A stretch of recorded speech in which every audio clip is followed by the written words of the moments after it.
Welcome back, dear audience.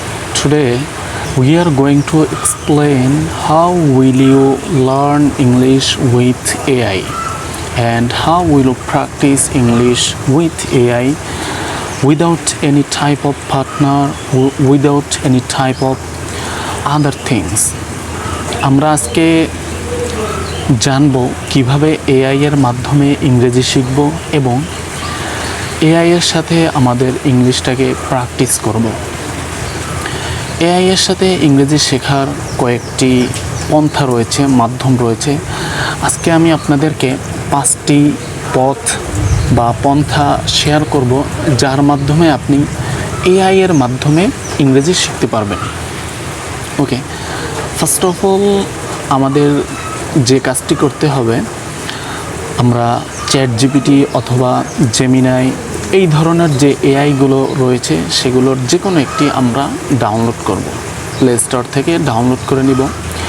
এরপরে সেখানে search বারে গিয়ে সেখানে প্রম্পট দিতে হবে, আমাকে daily uses 100 or more than 100, 100-র বেশি ডেইলি ইউজেস ওয়ার্ড দাও, যেগুলো প্রচুর পরিমাণে ডেইলি আমাদেরকে ইউজ করতে হয়। সেই ধরনের 100 ওয়ার্ড অথবা 100-র বেশি ওয়ার্ড চাওয়ার পরে সে দিয়ে দেবে। এরপরে আমরা দেখব সেখান থেকে আমরা কোনগুলো পারি এবং কোনগুলো পারি না। সবগুলো অবশ্যই যারা বিগিনার লেভেলে আছি তারা পারবো না। আমরা দেখে নিব এর মধ্য থেকে অনেকগুলোই হয়তো আমরা পারবো না। যেগুলো আমরা পারবো না সেগুলো একটি আলাদা পেজে লিস্ট করব অথবা আলাদা নোটবুকে সেগুলো লিস্ট করব। সেগুলো লিস্ট করার পরে একটি ফোল্ডার বানিয়ে সেখানে রেখে দেব। এরপরে আমরা আবার সার্চ বারে চলে যাব। সার্চ বারে গিয়ে বলবো আমাদেরকে ডেইলি ইউজেস 100 বাক্য দাও। প্রথমে আমরা ওয়ার্ড নিয়েছি, এখন আমরা নিব বাক্য, যেগুলো ডেইলি আমাদেরকে ইউজ করতে হয়। এরপরে 100 বাক্য নেওয়ার পরে সেম লেভেলে আমরা সবগুলো পারবো না, যেগুলো পারবো সেগুলো আমরা রেখে দিব, কিন্তু যেগুলো পারবো না সেগুলো আমরা একটি নোটবুকে লিস্ট করে ফেলব। এরপরে আমাদের না পারার সংখ্যাটা যদি বেশি হয় তাহলে সেখান থেকে আমরা দৈনন্দিন ভাগ করে অল্প কিছু ওয়ার্ড এবং অল্প কিছু সেন্টেন্স মুখস্থ করব এবং বোঝার চেষ্টা করব এটার অর্থ কিভাবে তৈরি হলো। সেগুলো মুখস্থ হয়ে যাওয়ার পরে আমরা পুনরায় আবার সেই সার্চ বারে চলে আসব। সার্চ বারে আসার পরে আমরা চ্যাটজিপিটিকে প্রশ্ন করব আমাকে এই সকল ওয়ার্ডগুলো দিয়ে কিছু প্রশ্ন করো, কিছু কোশ্চেন করো, আমি এই ওয়ার্ডগুলো শিখেছি এবং এগুলো দিয়ে আমাকে কিছু প্রশ্ন করো। যখন আপনি এই ওয়ার্ডগুলো দিয়ে তার থেকে প্রশ্ন নেবেন এবং সেই প্রশ্নগুলোর আনসার নিজের থেকে দেওয়ার চেষ্টা করবেন, এই ওয়ার্ডগুলো আপনার মাথা থেকে মুছে যাওয়ার সম্ভাবনা খুবই কম। কারণ হচ্ছে যেগুলো আমরা ডেইলি লাইফে ইউজ করি, প্র্যাকটিস করি, সেগুলো আমাদের মাথা থেকে যায় না। কোন ওয়ার্ডগুলো আমাদের মাথা থেকে যায়? যেগুলো আমরা ডেইলি লাইফে ইউজ করি না কিন্তু ওই ছোটোবেলায় দেখা যায় মুখস্থ করেছে, ওগুলো থাকে না। ডেইলি লাইফে আমাদেরকে ইউজ করতে হবে। এরপরে যখন আমরা তার থেকে প্রশ্নগুলো নিয়ে আনসার দিব, যখন এগুলো আমাদের আয়ত্ত হয়ে যাবে, এরপরে আমাদের এই ওয়ার্ডগুলো দিয়ে তাকে বলতে হবে এগুলো দিয়ে আমাকে একটি ছোট প্যারাগ্রাফ অথবা ছোট একটি প্রবন্ধ লিখে দাও, এটা দিয়ে আমি রিডিং প্র্যাকটিস করব।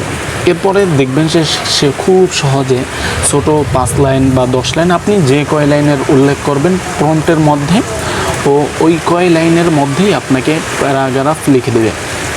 আপনি সেখান থেকে সেই প্যারাগ্রাফগুলো পড়ার চেষ্টা করবেন, কোনো without any type of translate, any type of কোনো ওয়ার্ড কারো থেকে শিখে নেওয়া অথবা কারো থেকে দেখা ছাড়াই প্রথমে প্র্যাকটিস করার চেষ্টা করবেন রিডিং পড়া।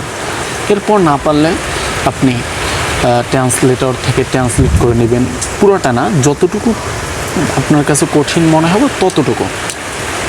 লাস্ট স্টপে গিয়ে আপনি নিজের থেকে এই যে প্যারাগ্রাফটি নিয়েছেন, নিজের থেকে একটি প্যারাগ্রাফ বানানোর চেষ্টা করবেন। এরপরে আপনি এই সকল বাক্য বাদ দিয়ে নিজের থেকে একটি বাক্য নেবেন অথবা ওয়ার্ড নেবেন, সেই ওয়ার্ড দিয়ে নিজে একটি প্যারাগ্রাফ বানানোর চেষ্টা করবেন এবং সেটি ক্যামেরার সামনে অথবা আয়নার সামনে বলার চেষ্টা করবেন। দেখবেন যে এভাবেই আপনার ইংলিশটা ইমপ্রুভ হবে, ইংলিশ স্কিল। এখানে আপনার যে স্কিলগুলো ইমপ্রুভ হবে, নাম্বার 1 হচ্ছে আপনার কিছু ওয়ার্ড মুখস্থ হবে, সেন্টেন্স মুখস্থ হবে, সেন্টেন্সগুলো ডেইলি লাইফে ইউজ করা হবে। চতুর্থ হচ্ছে আপনি রিডিং পড়ার একটি অভ্যাস তৈরি হবে। পঞ্চম, আপনি স্পিকিং, কোনো একটি বাক্য তৈরি করা, প্রবন্ধ তৈরি করা, কারোর সামনে কিছু বলার যে একটি স্কিল, সেটিও তৈরি হবে। ওকে, তাহলে আজকে আমরা যে 5টি বিষয় শিখলাম সেটি হচ্ছে এআইয়ের মাধ্যমে ইংলিশটাকে ইমপ্রুভ করার 5টি টিপস। নাম্বার 1 হচ্ছে ওয়ার্ড শেখা, ওয়ার্ড সার্চ দিয়ে ডেইলি লাইফে যে ওয়ার্ডগুলো আমাদের প্রয়োজন হয় সেখান থেকে 100 ওয়ার্ড আমরা সার্চ করব, সেগুলো আমরা মুখস্থ করব। দ্বিতীয় হচ্ছে 100 সেন্টেন্স, যেগুলো আমরা আমাদের ডেইলি লাইফে ইউজ হয়। তৃতীয় হচ্ছে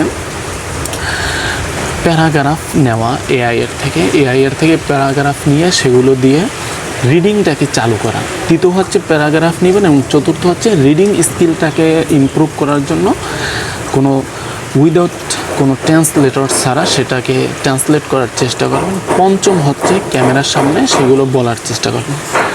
আশা করি এটা আপনার জন্য খুবই সহজ, বিগিনার লেভেল থেকে ইংলিশটাকে ইমপ্রুভ করার জন্য এটা খুবই সহজ একটি পন্থা, মাধ্যম।